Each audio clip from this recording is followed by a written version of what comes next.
Hello and welcome to another edition of Florida Sportsman Action Spotter Podcast. I'm Captain Rick Riles. Hey, you know the drill. Here's what we're going to do. We're going to make a quick stop over in Nosara, Costa Rica tonight to get an update on, I know what was an exceptional week of marlin fishing over there. Whew! Well, I saw a monster laying alongside one of the boats. Then we're going to hit the state of Florida. We're going up in the northeast corner, talk to David Voorhees, work our way all the way down the East Coast, through the Keys, up the West Coast, out the Panhandle, until we know where every fish in the state of Florida is. And I've got a question for the boys tonight. I want to know, because all our guys are professionals, I want to know what fish is most important to their fishery. I think I can speak for David Voorhees and say that his bread and butter is redfish, but that's not going to be the case down in Stewart, the Keys, over in Fort Myers, up in 10,000 Islands. We'll find out who depends on what fish for their daily income. The Florida Sportsman Action Spotter Podcast is brought to you this week and every week by Yamaha. Reliability starts here. By Shimano, bringing people and nature together. By Tournament Master Chum. Oh, it's the best chum on earth, all right. By Nosara Paradise Rentals, your dream vacation. By D.O.A. Lures, the unfair advantage. By Young Boats. You want the finest in flat spay and offshore hybrids? You need to check out youngboats.com. By the Castaway Hat Company. That's the hat that's helping save our seas. And by Academy Sports and Outdoors. Right stuff, low price, every day. Let's get it rolling with a quick trip to Nosara, Costa Rica, and one Craig Sutton. Paradise is the right word to describe that place. If you like pretty water, if you like the world's coolest beaches, oh, by the way, if you like big blue marlin and monster dolphin, they've got it all. Craigie, how are you? Man, don't forget the wahoo, Ricky. We're still catching wahoo. What's up with that this year? You never know. That doesn't happen every year. Well, I mean, we get clipped off by them 90% of the time. And there's just, I guess there's so many, excuse me, there's so many of them right now. We're getting, they're catching that circle hook right in the corner of their mouth and, not getting to the mana. But, bunch of big mahi. I talked to a guy at the Houston, caught one of mahi 2 weeks ago. And I knew it was a big one, but I didn't know it was as big as it is. It was 62 inches long, which that rule of thumb, I think we talked about a few weeks ago, that, once a male passes about 32, 33 pounds, it's 1 pound per inch. Yeah, just about.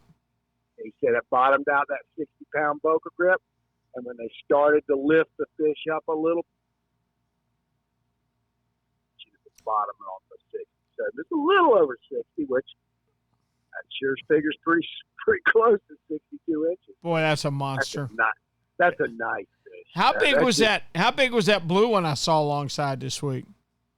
Well, the one there was some. I don't think I sent them both to you, but the guy got 2 blues, 2 sailfish, a mahi, and I want to say it was a yellowfin too. But the one blue, I mean, we got some really great footage of that blue. I'm thinking he's 350-ish, maybe. Yeah. Boy, he's a big boy.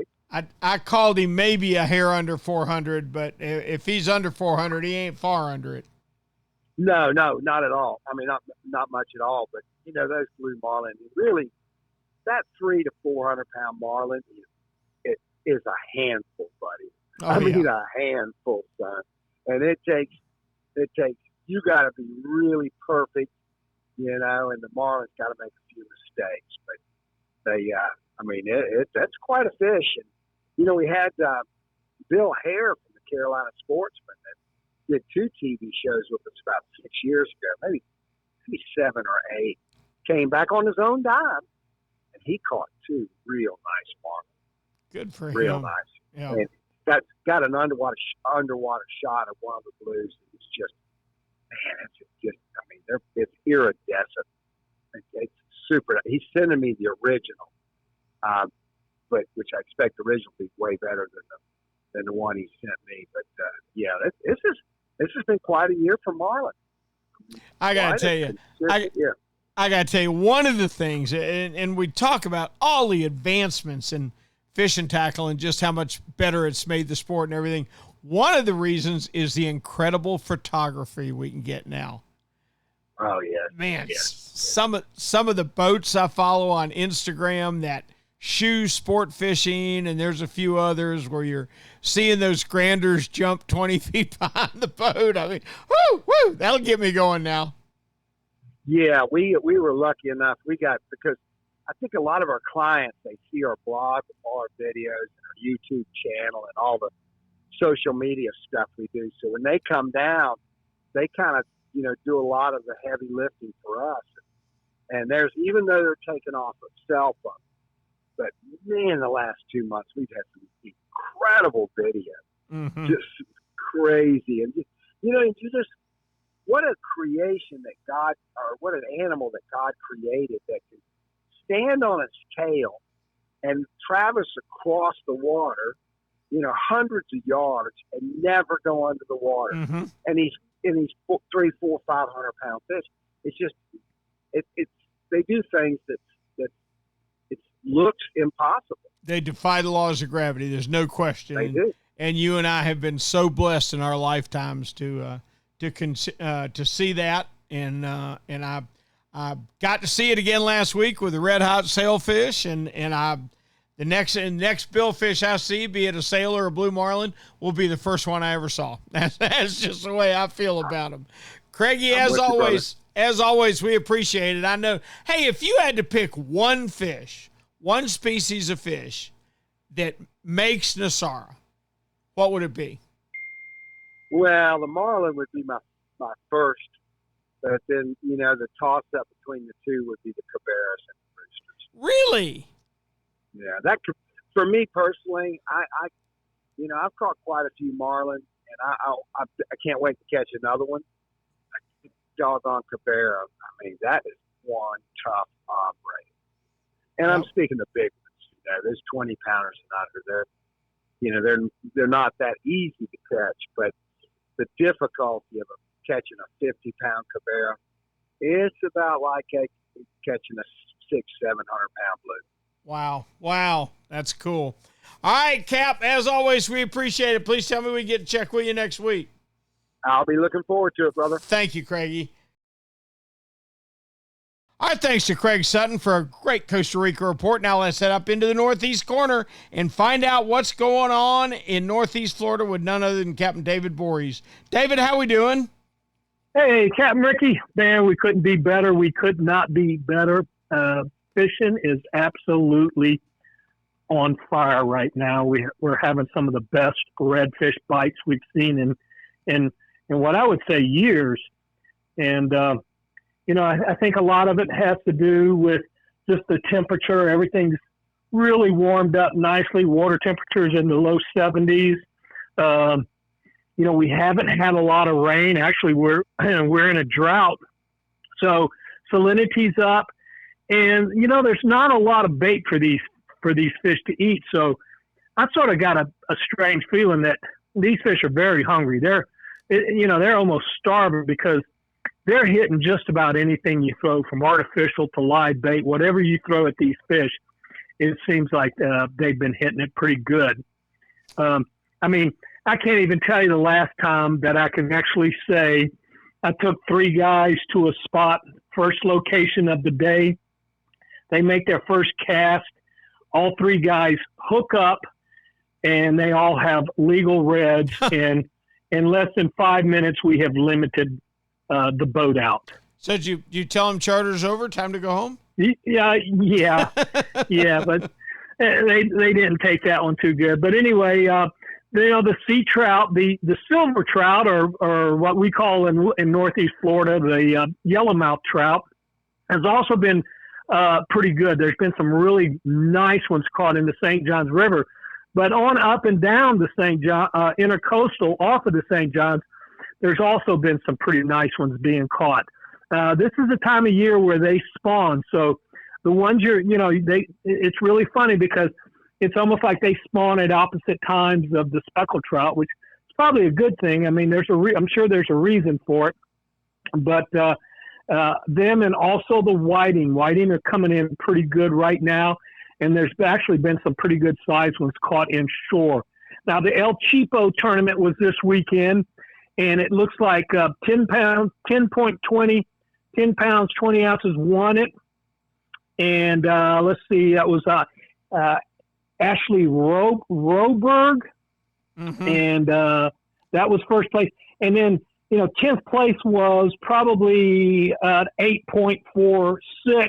So, there was some good fish weighed in. I think, the weather wasn't that great for them this week, but I think their timing as far as the sheephead goes, I think they timed it really well this year. From what I understand, the sheephead, the big sheephead have been moving in, and it sounds like they had a pretty good tournament.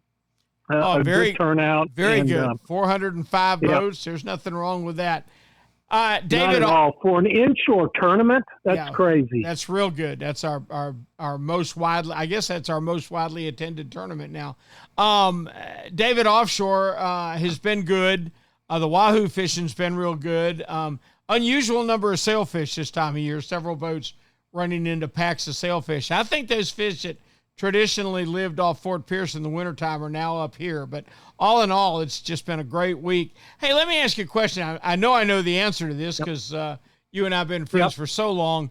What fish does your business depend on the most? What's your number one fish? Oh yeah, that without a doubt, it's the red drum, right. and there's been so much emphasis put on this fish. And it is for me, it's a keystone. It's a keystone fish for me.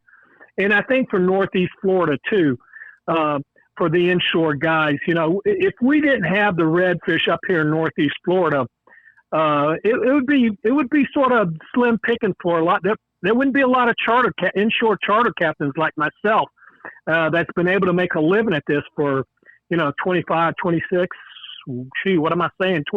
Almost 27 years I've been making a living at this. So, that says a lot. That one species, I can honestly say I've made a good living on that one species of fish. I'm not going to complain about it. It's been fantastic career for me. And you're very happy currently with the limits. Is that correct?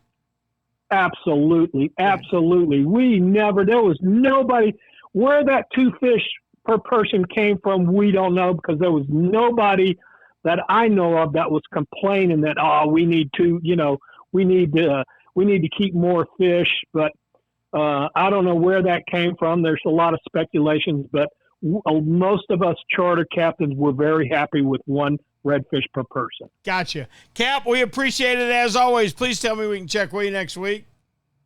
Absolutely, Ricky. I'll be here, buddy. Captain David Borries from Northeast Florida.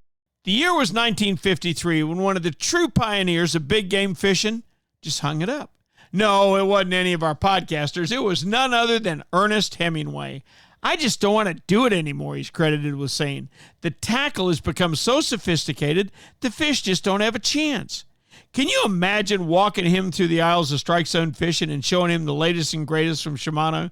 Can you imagine handing him a Saragusa spinner that weighs less than his bait did and could put more torque on a rampaging tuna than the giant old reels of his day? Now, Ernest, I'm afraid you left us way too early. The fights with great fish still go on today, and sometimes we still get beat. But if I were a sea monster of your day, I think I'd still rather do battle with you than face the tools that Shimano has stocked in Strike Zone Fishing 68 years later. All right, thanks to David Borries for a great Northeast Florida report. That means it's East Central time, and that's Jimmy Ross territory. Jimmy, how we doing? Doing fantastic this week, Rick. Good. Weather been good to you? Fishing all right? Fishing has been really good. Weather's been fair. Fishing's been really good. I'm happy. I have no complaints. I like the sound of that. What are you catching? Well, along the near coastal waters, it's still a mixed bag. Snook, sheephead, black drum, jacks, pompano, Spanish mackerel, bluefish. We've got a, triple tail. We've got a good mixture of both winter and summertime species, basically. And it's just been pretty good. Now, I am seeing last week it was better. The water temperatures along the coast were in that mid 74 degree range. this week they're in the mid 75 degree range. So we're starting to see some of those colder water fish, those sheep's heads and those bluefish, Spanish mackerel start to kind of wane just a little bit. But the snook bite has kind of made up for it. And, who doesn't like to catch snook, right? Yeah. Yeah. Now, you said triple tail. You guys are catching them down there because they haven't made it up here yet. Yes. They are on their way. They passed through sort of the last week and a half or so. They were pretty good. Now they're kind of tapering off just a little bit. They're later than they normally should be. They were way behind on the temperature curve, but we've still got a bunch of shrimp off of our beaches here in the central east part of the state, and I think that's what's kind of holding them back. Plus, I have a couple of guys who told me last week they were catching calico crabs while they were trying to pompano fish, which is interesting to me that we haven't had a better cobia bite because of the crabs that were along the shoreline. All of our cobias still seem to be offshore, or I'm assuming that any day now, if you haven't already got them, they're in your backyard because they blew through here pretty fast a couple of weeks ago. We're starting to see the rays, Jim. They're not holding a lot of fish, but they're holding a few, so it's not bad. It's just, hey, let me ask you a question. What's that? If your business, Kyle, you've been at it forever, if you had to pick one fish, what's the backbone of your business? Wow. See, my fishery has changed so much over the years. I would have said at one point in time, absolutely, unquestionably, no doubt that it was redfish. But our redfish fishery has, honestly, it's collapsed. Wow. We can't really, kid ourselves. Yes, we still catch redfish, but we don't have giant schools of 200, 300, 400, 500 fish in the school anymore, like we once had throughout the, the Banana, the Indian, and the Mosquito lagoons. So I would have to say now, I guess I would have to default to trout. Okay. Speckled trout, if you look at the inshore fishery right now, speckled trout is still probably the most consistent, although we don't have, the numbers that we once had. And a close second would be the black drum, because with the degradation that's gone on in the lagoon system and the habitat loss that we've had, the trout and redfish have declined, but that's not the type of habitat that black drum prefer. And so we've actually seen a rise over the past 3-4 years, especially 3-4 years, in the black drum numbers. So, to try and pick one, I would have to go with trout, but I would definitely have said, the last 2 decades up until about 4 or 5 years ago, that redfish were unquestionably our fish here in this region. Interesting. Very interesting. Well, hopefully we get that grass restored and the big schools of reds come back. I'm sure looking forward to that. Jimmy, as always. We're working on it. I know it. As always, we appreciate it. Please tell me we can check with you next week. I look forward to it, Rick. Thanks, Jim. Captain Jim Ross. Let's hit my favorite little fishing village and check in with John Earhart from Stuart, Florida. John, how we doing? Doing good. Glad to be here, Rick. I got a whole new appreciation for you the other day.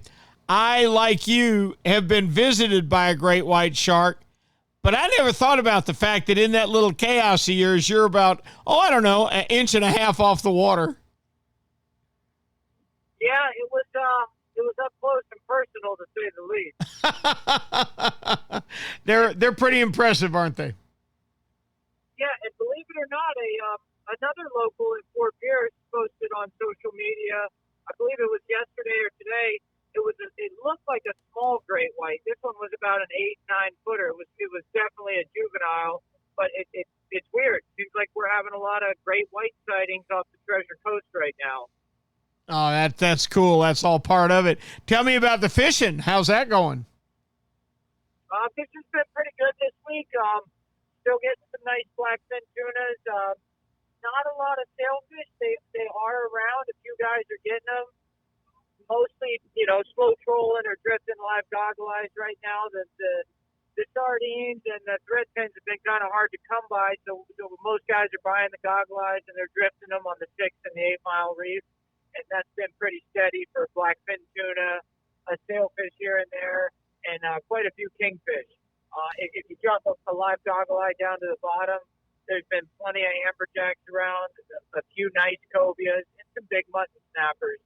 So there's definitely some action on the surface, and there's some action on the bottom as well right now. So we got a good mixed bag. It's just the bottom fishing is going to depend day to day based on the current. Because you know how Stewart is. You go out there one day and you got a knot and a half of current, and you go out the next day and it's 4 knots. So good luck trying to figure that out. But definitely you can make the best of the situation based on the current for that day, if that makes sense. It makes perfect sense. John, tell me about your fishery down there. Now you're in a small boat. You're not really too much in the sailfish business.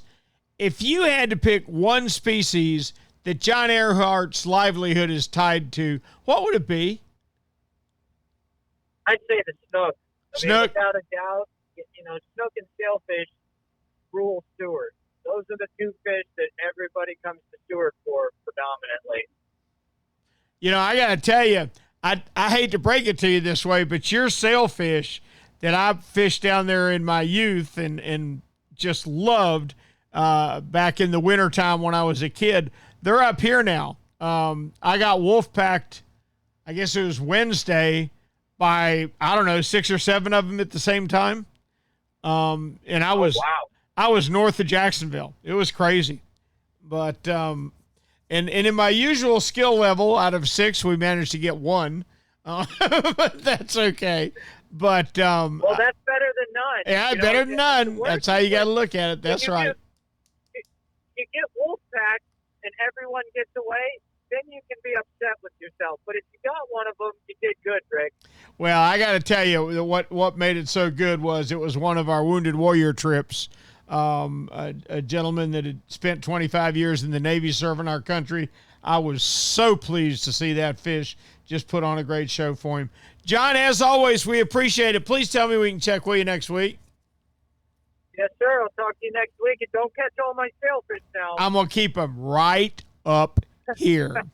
You want to catch one? Come see me. Talk to you soon, John.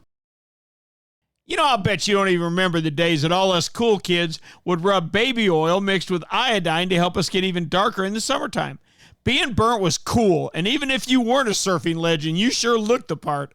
Oh, man, if a bunch of us old guys paid the price for our vanity. We never knew the skin problem and health damage that awaited us.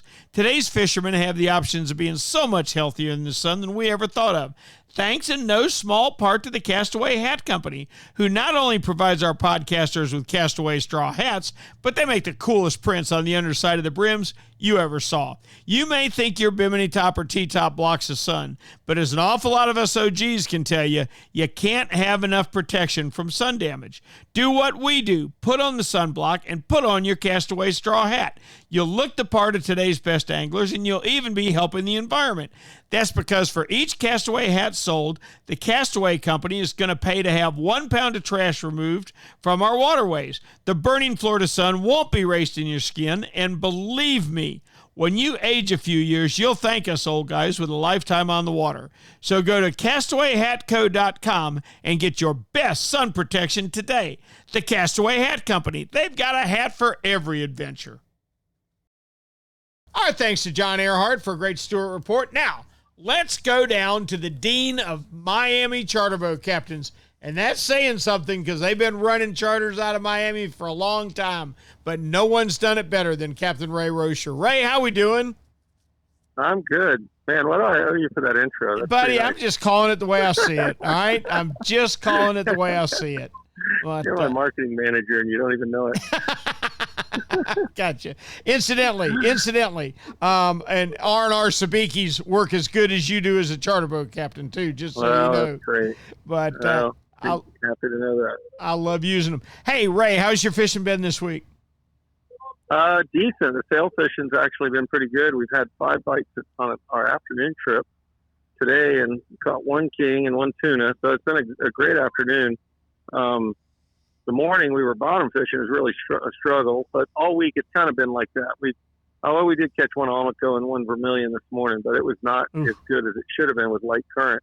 And we just had a morning half and trolled around, tried to find some dolphin on a nice weed line and didn't find them. So, whenever you have those, a short period of time and not a whole lot of options, it was tough. But we did catch the one nice almaco and a vermilion, and most of the days this week the guys have been getting 1 to 3 sailfish and a couple jacks, a couple kings, occasional snappers. We actually had some nice mutton snappers, and like 2 days ago we had 3 genuine reds between 10 and 20 pounds. So it's been fun. Some variety, not a lot of any one fish, but enough to get by.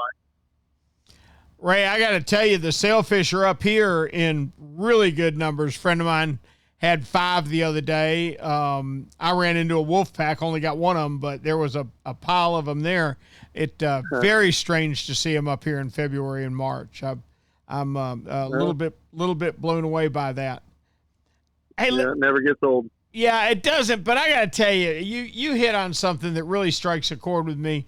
You mentioned half days. Half days are great, and the owner of the boat that I used to run was a big fan of Cap. We're going to take it easy tomorrow. We're going to leave the dock about 9:30 or 10. And I'm like, that's good, but boy, it sure doesn't leave you much room to make a mistake, does it? Nope, that's it. If something isn't biting like the dolphin today or wahoos, then suddenly you're reliant on things that maybe the conditions aren't perfect for. So I really recommend 3/4 days at a minimum, just so that we can show them a good time, so that we can show them enough types of fishing where if one thing doesn't work, plan A or maybe even plan B doesn't work, we still have time for C. And that's important. Yeah, we fish such a big area up here. We'll be spread out over 20-25 miles, and boy, if you get caught in the wrong place when you don't get the lines in the water till noon, you might be in for a poor trip. Hey, let me ask you a question. I think I know the answer in your case. If your business is dependent on one species of fish, what is it? I would say in Miami, it's a toss-up between dolphin and sailfish. Really? Yeah. Okay. All right. And it's a dolphin in the summer, sailfish the rest of the year. Now, I think I know the answer to this, but you're not very happy with the current dolphin regulations. Is that right? I mean, it's better. Well, I'm not real happy with the current dolphin population. And it's a really, I think, long and complicated conversation to figure out why it's like that. But, the simple fact is the number of fish is reduced over what it was years ago. Sure. And, whether we know why or not, whether we're accurate about that or not, I think it's important to fish a little conservative. And most of the guys here have kind of self-imposed tighter restrictions. We're taking, there's a saying going around, 20 is plenty. Mm-hmm. And that, if you really think about it, you come in and clean 20 dolphin. That's plenty of fish. And it's not to say that I'm trying to lecture or demand that other people, take fewer fish voluntarily just because I think so. I don't agree with that. I think it's up to people to follow the laws, but that's what most of the full-time guys have been doing. Yeah, and I'm that way. When I'm unhappy with a regulation, like I was real unhappy when we could keep 6 cobia per boat. So on my boat it was 2. It's been 2 for a number of years. Yep. After we catch 2, we don't drop that cobia jig again. But and I'm kind of that way with dolphin. If we get a dozen nice mahis, we don't need to clean more than that.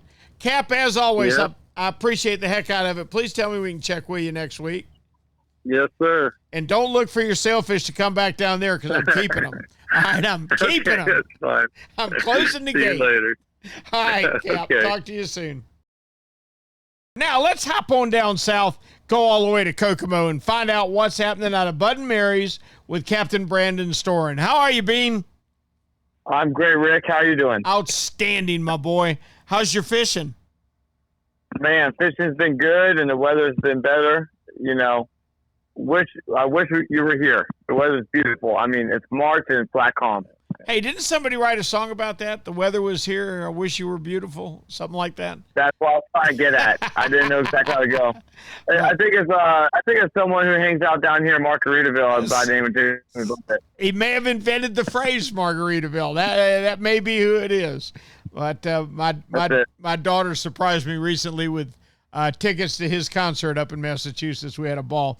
All right, tell me about your fishing. What's going on? Well, in the backcountry, the tarpon are here. They're not here in full force, but there's definitely tarpon around. one challenge we've had is even more sharks. So you got to at least do some sharks to get your tarpon bites.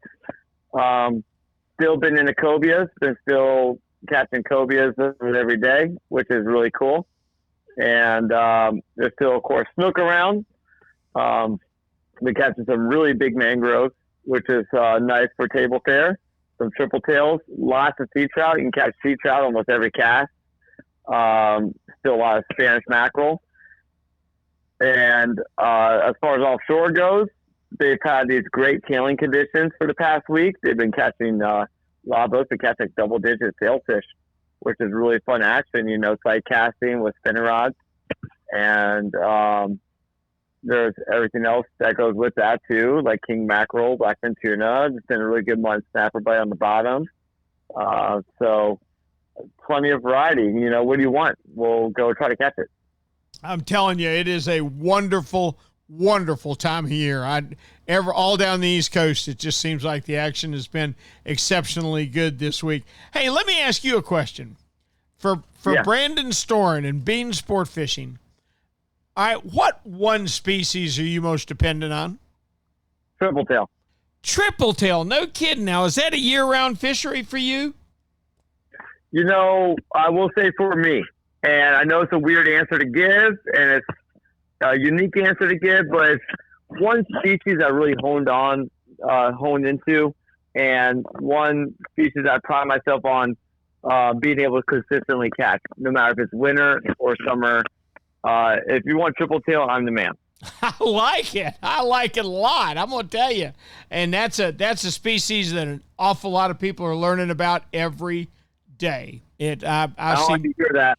I see more triple tail boats running around every day. Guys up in towers, looking at buoys, trying to spot them. But what a great fish. That's one thing that drives me crazy is when I see boats with towers back there. It drives me bananas. I'm like, oh, there goes our tower boat catching my triple tail off. Like, it drives me. Hey, you know what? I can tell you how it's going to get worse. You know what the guys up here are sight fishing with? And just figuring them out myself. You ready for this? Okay. You know what the guys up here are sight fishing with? What's that? Drones. Drones. I almost thought you wanted to say ladder. Nope. Drones. I was up in my tower, and I had a little 22 Pathfinder running all around me, catching cobia. I was about to pull. Well, if I'd have had any hair, I'd have pulled it out. I was so upset, and I couldn't see a thing. And he'd just run over there, and he'd cast on a manta ray, and he'd run back over there, and he'd cast on a manta ray. I'm like, what in the world? How is this happening? And pretty soon he's laying right alongside me, and we're going down the beach, and he stops, and he lands his drone, and he takes off. I couldn't believe it. I got to take Astra with me more often then. There you go. Then all eyes will be on her, and you won't have to worry about people looking for your triple tail. Brandon, oh my God! As always, we appreciate it, buddy. Please tell me we can check with you next week. Of course. All right, Captain Brandon Bean Storen. Hey, it's finally fall, and how many of us have been waiting for the magic of the mullet run to start? There are literally miles of mullet moving along just about every area of Florida coastline. What you need to cash in on the tarpon, snook, reds, trout, sharks, etc. that are feeding on the poor fingerlings is the perfect mullet imitation. Well, for my money, you can skip all the high-dollar made-in-China mullet imitators. For me and all the podcasters I've talked with, the perfect mullet imitation is made right here in Stuart, Florida, and it's the D.O.A. Bait Buster. Mark Nichols, the owner and manufacturer of D.O.A., spent years designing different bait busters to swim shallow, medium, or deep. What makes the bait buster so special? I'll tell you what I think. I think it's the tail. If your bait buster is moving, the tail is flapping. No predator can stand that tail flapping in his face. The D.O.A. Bait Buster. It's the perfect mullet run bait. Our thanks to Brandon Storen for a great report from Isla Mirada straight out of Bud and Mary's. Let's go to 10,000 Islands and check in with one Steve Dahl. Steve, how we doing? I'm doing good. We're a little bit. We've had a lot of wind here in the last 7-8 days. It's kind of solved our red tide problem. So that was kind of short-lived. Yeah, unfortunately, Greg Stamper's region's getting it pretty good right now, but the wind's going to continue to blow, so hopefully it won't last long in his region. So now, moving on. Do we know, Steve? Do we know? Does it relocate the red tide, or does it break it up? Do we know that? I think it does get. I think it's both, actually. I think it. When you get sustained winds, I think it definitely pushes it and relocates it. But wind is your, ally, and depending on where you're at, within the state, and that you get it, you obviously don't want onshore winds because it's going to bring it into your, into your communities and things like that. So, I mean, it tends to get a little patchy. I'd rather have patchy stuff than stuff that's all bunched up in one area. That seems to where the fish kills seem to happen. And, so the patchy stuff, I don't like it. But I can tolerate it. There's ways around it. But when it blows into one specific spot and it's there for any prolonged time, that's when we generally get some problems. I see. But it's better for you this week than it was last week, right?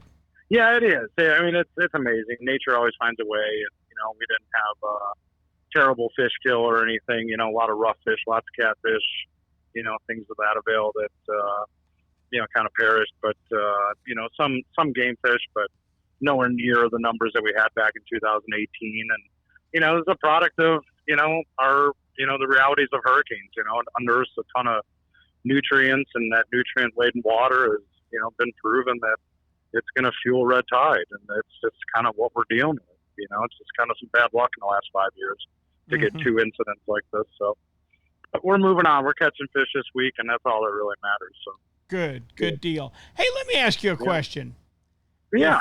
If your business is dependent on one species of fish, what is it? Well, I think I don't think I specifically have one. I think over the years kind of been, I don't know if pigeonhole's the right word. It almost has a negative connotation, but I find myself enjoying things a little bit more, and I kind of specialize in those things, and two things in particular is I definitely love catching redfish. I think it's one of the funnest fish to catch, and we have an abundance of them, down in 10,000 Islands, and you can catch them kind of year round, and I love that. And then the triple tail fishing, it's always kind of been my thing, and, kind of got a little bit of known for that. I kind of hang my hat on, getting some benchmark fish for people every year. And, so I would say those two, that's kind of what I like really doing at this point in my career.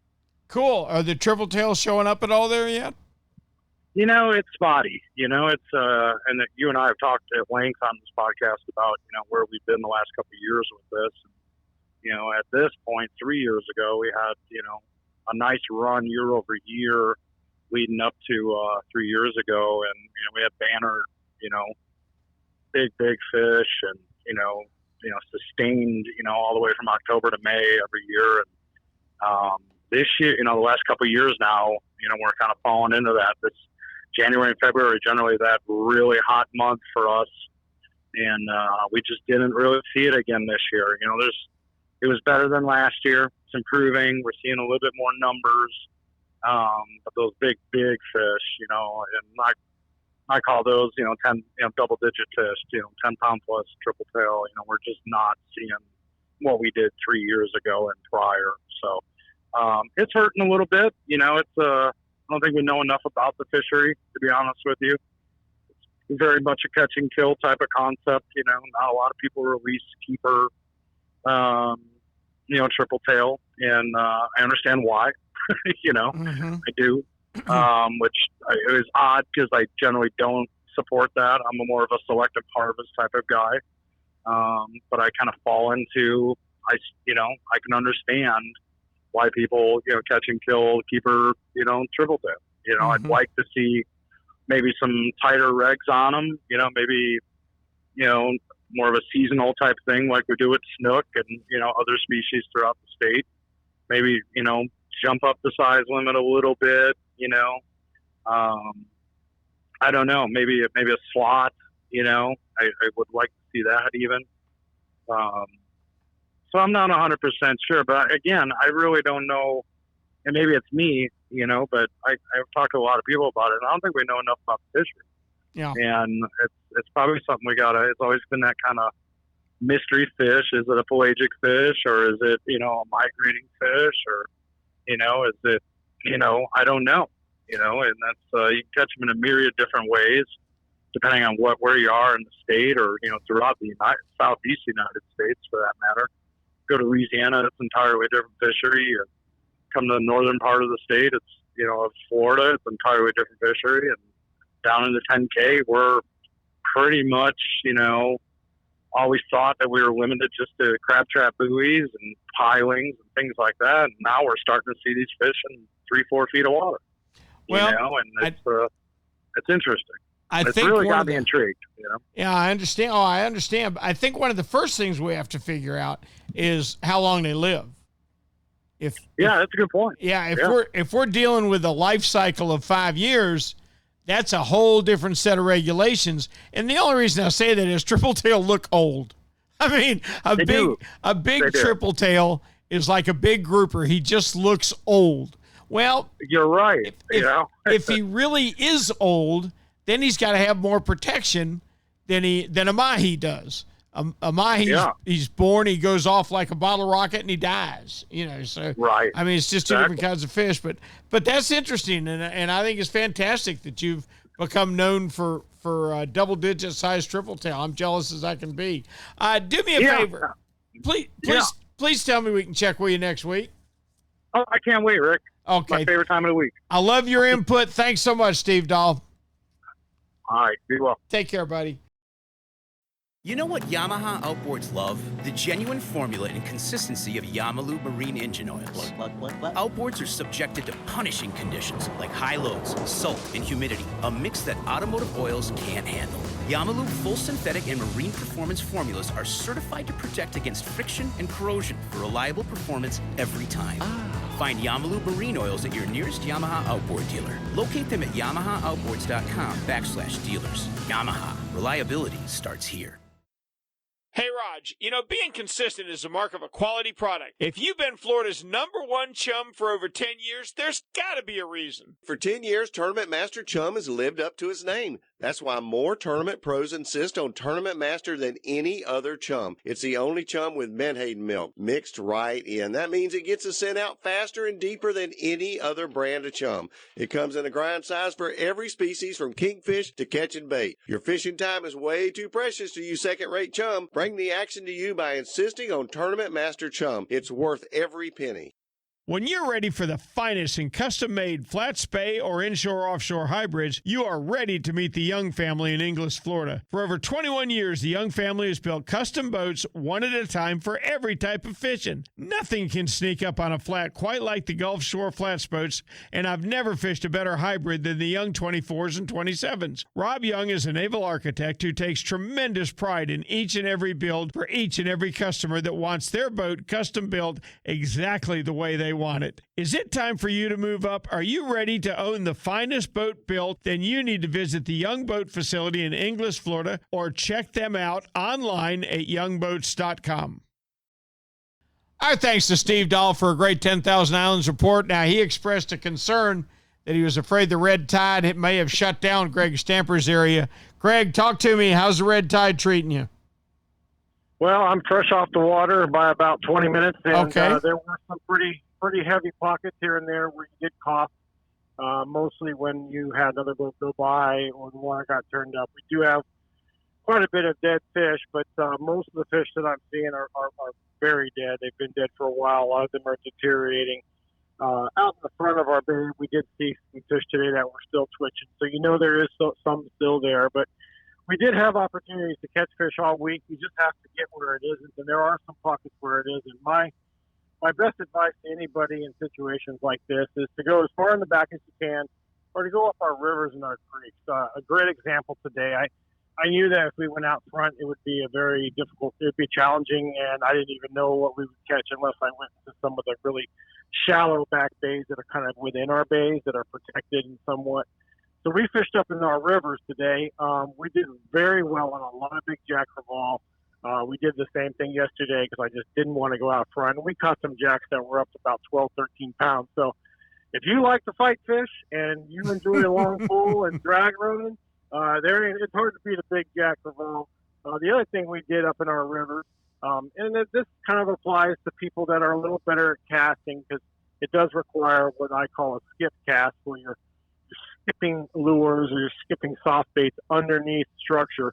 And it's very effective. If you know what you're doing, you can sometimes throw that damn thing 20, 30 feet underneath docks or underneath trees, and you wouldn't even see it come out until you reeled 15, 20 times, which is what you're trying to accomplish. Those fish were in the shade. They're hanging out there.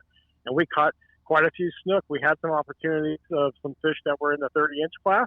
You saw them underneath these docks. They were way back there, and when we got good casts and we didn't hit them in the face, we did really well. If we were able to lead those fish, towing a little bit up current from where they are, let them come to it versus you hitting them on the tail or in the head, you're going to do all right. So we caught mostly snook this week, a lot of jack crevalle because we stayed up in our river systems where there are dead fish, but that stuff is being brought in on the end of the high tide. So you have those tide lines that are carrying all of these dead fish that are coming up in there. So it's not always crazy to say, let's fish here in the river and there's dead fish floating in around you. But a lot of these fish, like I said, were very decayed and had just been pushed in because we've had a lot of southwest and west wind, which basically just shoves anything that's floating on the surface in like it's a sailboat. Greg, I'm surprised you didn't know this. You didn't understand that Jack Crevalle are the fish's version of Chuck Norris. I'll tell you what happened to the red tide. The Jack Crevalle told it to get the hell out of here. Hey, I love them. You know what's funny is people go all over the world to chase those giant GTs or whatever. Giant trevallies, yeah. And I tell you what, you get down here and you throw out some of these big, big boys that we have that cruise in our river systems, and you might just turn around and say, I don't need to go anywhere else to move forward. I'll just come down here and fish your snook dam. Just let me know if that's what you want to do, you know. If a 40-pound trevally is tougher than a 40-pound Jack Crevalle, I don't want anything to do with him, Cap. I wish we had them 40-pounders. But, you know, fish that are upwards of 15 pounds is really good. You know, small ones are a pound or two. And then your normal ones, which I call mediums, might be 5 or 6 pounds. And then you run into them all once in a while. I've been told that the small ones, the 2-pounders and even 3-pounders are good to eat. Have you ever tried them? I have never eaten a Jack Crevalle that I know of. I don't think any of my friends have played tricks on me in the past, but I wouldn't doubt it. You know, in general, a lot of those small fish taste good anyhow. I mean, I know people that eat the puffer fish and eat other things. So, you know, I just haven't tried it, and, you know, it doesn't mean I'm going to go out and start catching them to eat them. I think we got other things if you want to do that. But, you know, if I had to, I'd give it a go. I've heard they're pretty good. Cap, I appreciate it as always. Please tell me we can check with you next week. You got it, Rick. Thanks, Greg. Captain Greg Stamper. That means it's time for West Central. Nobody knows more about the fish in West Central than one Ray Markham. How we doing, Cap? We're doing all right. Nobody knows more.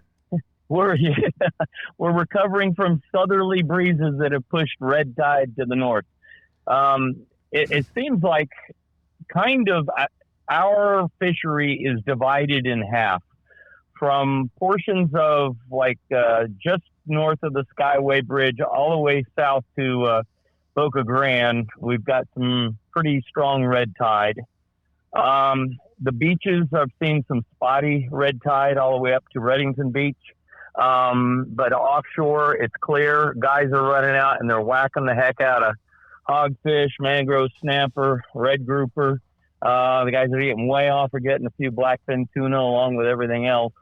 The guys fishing Clearwater Harbor all the way up to Anklote are just slaying big trout. Lots of redfish, some nice snook. The inside of Tampa Bay from about Ruskin north is all good. So, halfsy, half good, half not so good. So, Ray, you mentioned slaying big trout. Are you having a pretty good trout season? Boy, we haven't had one of those over here in a while. Well, not really, but here's what I say. It's like I think that a lot of the fish that we had in the south end, some died, from the red tide, but I think it really did push a lot of the bigger trout that were here north. I think they went offshore first. Could have spawned offshore. I don't know, because they spawn so prolifically, typically like 6 or 8 times a year. And I think a lot of those fish, the smaller ones, started to move back in here earlier this year and towards the end of last year. But now things are looking a little iffy again. But the guys to the north of us, I mean, they're catching some big trout. And, you know, I'm sure it probably pains some of them to release trout over 19 once they get their one boat limit. But that's okay. Too bad. I want to see the big trout come back. I'm sorry it hurt you to release them, but too bad. That's kind of how I feel about it. It is. Hey, Ray, if your business is dependent on one species of the fish you chase, what is it? Wow. You know, fortunately for me, I've built my business on guys getting grand slams, and that requires multiple species because I don't like pressuring just one. But if I had to say what the majority of my guys like to catch, it's probably redfish. But if they want to kill a fish, they want to kill a snook. But they hadn't killed a snook on my boat in probably about 12, 14 years now. Well, so. your specialty is grand slams, and that makes perfect sense to me. I understand. Yeah. Cap, we appreciate the heck out of it. Please tell me we can check with you next week. Absolutely. You got it. Captain Ray Markham from West Central. Our thanks to Ray Markham for a great report from West Central, where I'm really pleased to hear that they're having a pretty good big trout season. Now, let's move on up into the Big Bend to one of my favorite action spotters. Always fun to talk to, one Captain William Toney. Cap, how we doing? Doing good. You know what? I think it's April and it's still March, but we've had some really good warm weather, and it seems that everything is about a month ahead. Yep. Now, I have not seen any keeper cobia, but there's been words around that a couple folks have been catching them. They're short, the inshore while they're trout fishing. And another thing that tells me it's early is there are triple tail all over the Big Bend area. So if you want savvy, do not ride past a crab trap buoy, a marker, even a piece of floating cardboard like I saw the other day. There was one, he was a quarter-inch short of being legal, and he was underneath that cardboard where a stone crabber, I guess they throw their stuff out in about 14 feet of water, ran by, and all I saw was a piece of that tail sticking out from under it. Mm-hmm. So, you know, they can be sneaky. And the ones I've been catching inshore mostly have been short, but, you know, they're fun, especially if you get an angler that likes to throw a fly rod. That could be pretty sporty for a 14 to 17-inch triple tail on the fly. Is always fun, but you never know when you pull up there and the nice one is going to be laying there ready for you. And I can't say they're the sharpest knife in the drawer, but, you know, what I recommend is if you're running on a plane and you run past a buoy or structure and see that fish sitting there, do not immediately slow down.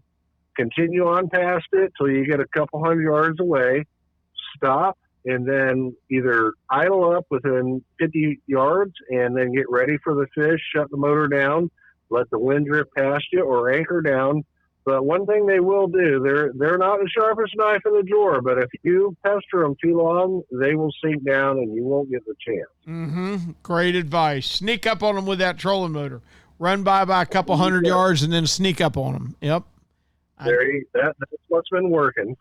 Now, also, our snook season's open. There's been a few I've seen brought to the table, but the consensus here in our area is, you know, if you're a captain and you got 2 or 3 people on board, you keep one. They can all share it. We're not going to sit here and try to limit out.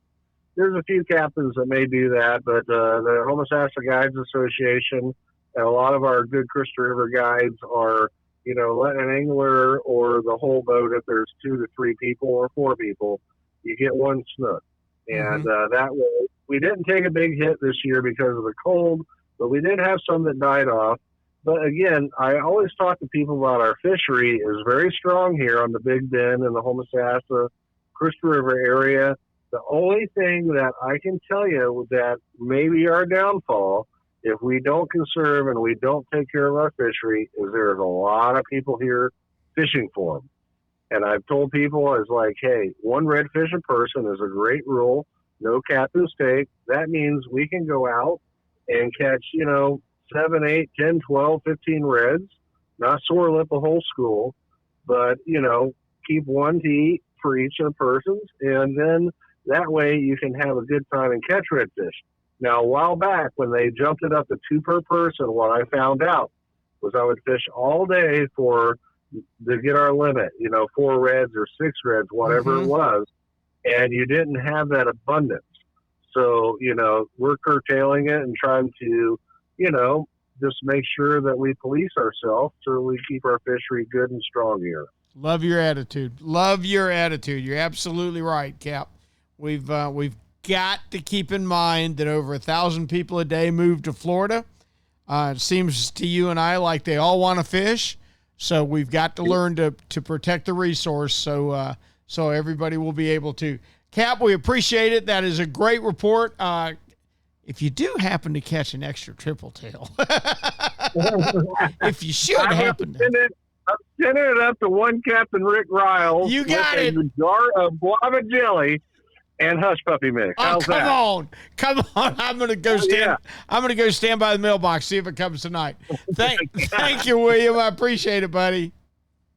See you next week, bud. All right, Captain William Toney from Homosassa. Academy Sports and Outdoors' mission is to provide fun for the whole family by carrying all the best gear from top brands including Columbia, Yeti, Costa, Penn, Shimano, and so many more at prices that you're going to love. Whether you're planning on spending the day at the beach, hosting the friends in the backyard, reeling in a big fish, or gearing up for the game, Academy has a wide assortment of sports and outdoor products that will guarantee you that you're going to have fun out there. Hey, Academy has just opened their new store in Panama City, and look out, Tampa, here they come. You're next on the list. It's a dynamic and fun shopping experience while also offering convenient options such as buy online, pick up in-store, and free shipping on most online orders over $25. When shopping at Academy, customers are going to be able to take advantage of some great in-store services. How about they'll assemble your grill for you or your bike? How about scope mounting, bore sighting, line winding and spooling, propane exchanges? They've got the pros to get it done and the ability to purchase hunting and fishing licenses. With Academy's best price guarantee, if you find a better advertised price anywhere, not only will Academy match it, but they'll beat it by 5%. Until the new store in Tampa opens, you can shop online at academy.com or through Academy's mobile app. You can sign up for email alerts, receive digital ads, offers, and exchange with Academy's social media accounts. Academy Sports and Outdoors. Right stuff, low price, every day. Tyler, how we doing, son? I'm doing good, Rick. How are you guys? I'm doing outstanding. Tell me about your fishing this week. So fishing, it's been pretty good. We've had some warm weather. I think we're kind of getting into our springtime pattern. We've been talking a lot about sheep's head in the last few weeks, and they're finally making their transition out to our pass. So we're starting to catch some fish schooled up in our pass, which makes it easier for everybody to catch them. It just makes for a good fishing trip, easy, good place to take kids and all that kind of stuff. And, they're starting to bite better every day. Oh, good deal. What's going on besides sheep's head? So we were also starting to catch inshore still. The redfish have moved into Santa Rosa Sound and they're holding on a residential dock. It's one of my favorite ways to catch the redfish. I use primarily live bait where we take a shrimp or a minnow or anything like that, and you're going to pitch it underneath the end of these docks. So we're just going to go down the docks with more, in space, more shade, more cover, seem to produce a little better. A little bit deeper docks work better too. So you just take that live bait on a Carolina rig or a jig head. You're going to pitch it right underneath the end of the dock, let it settle on the bottom, and then the fish are there. They're going to bite it. It's not usually like you have to wait them out type of thing. If the fish is there, he lets you know. Now, generally speaking, do you have a lot of trouble when you're doing that with shrimp, Tyler, with little fish, pinfish, grunts, that kind of stuff that peck your bait apart? Or if you get a bite doing that, is it usually a good fish? this time of year, the pinfish haven't moved onto the grass yet. They're still offshore or in the deep water by the bridges. So, up until it warms up quite a bit, we don't have any issue with it. But man, in the summertime, it's like a machine gun eating the end of your hitting the end of your bait. It's the pinfish tear it up. So that's when we move from the shrimp to the fish baits, like a bull minnow, a finger mullet, small croaker, or something like that, and that works really well. Also, you can throw artificials under there. The gulps work really well on a jig head. Just bounce it real slow into these docks, and you can pick up some nice fish that way. God, I can't believe how much of a believer I've become in gulp and fish bites and those scented baits. Boy, specifically for redfish and flounder, they just seem to make a huge difference for me. You heard anything from offshore this week? So offshore, not much as far as the trolling and that kind of stuff, but bottom fishing, triggerfish opened up for us. The vermilion snappers are biting, enclosed. They're good size. We're fishing the bigger structure, bigger wrecks in state and federal waters. Using cut Boston mackerel or cut squid on a 2-drop rig for those. It's a good, you can catch up to 10 vermilion snappers and we get our 1 fish. You're going to catch them the same areas, fishing the same way. So that's a productive trip this time of year. Yep, it is. I tell you what, as much as people fuss at me and say, oh, I wish we had the red snapper rules of the Gulf. I wish we had the red snapper. I do too, but I sure wouldn't trade triggerfish rules with you. I promise you. I can't imagine how heartbroken I'd be with one triggerfish. I got to have my triggerfish fixed. Captain Tyler, it's tough throwing all the things back. You ain't wrong. Captain Tyler, we appreciate it as always, and you have a great week. We'll talk with you next week if that's okay. Sounds good, Rick. We'll be fishing. We'll see you. Okay. That wraps up our trip around the state tonight. Gosh, that was a lot of fun, and it really surprised me. We had at least 2 guides that said that their go-to fish for their business is triple tail. That would not have happened 6-8 years ago, I promise you, because we can't keep triple tail in big numbers. A lot of guys, David Voorhees, of course, lives and dies with redfish. It was disappointing to hear Jim Ross talk about the condition of their redfish. It's no longer their go-to fish.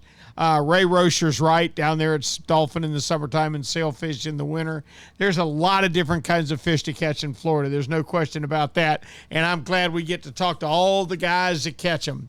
So until next week, for Florida Sportsman Magazine, I'm Captain Rick Riles, and we'll see you on the rip.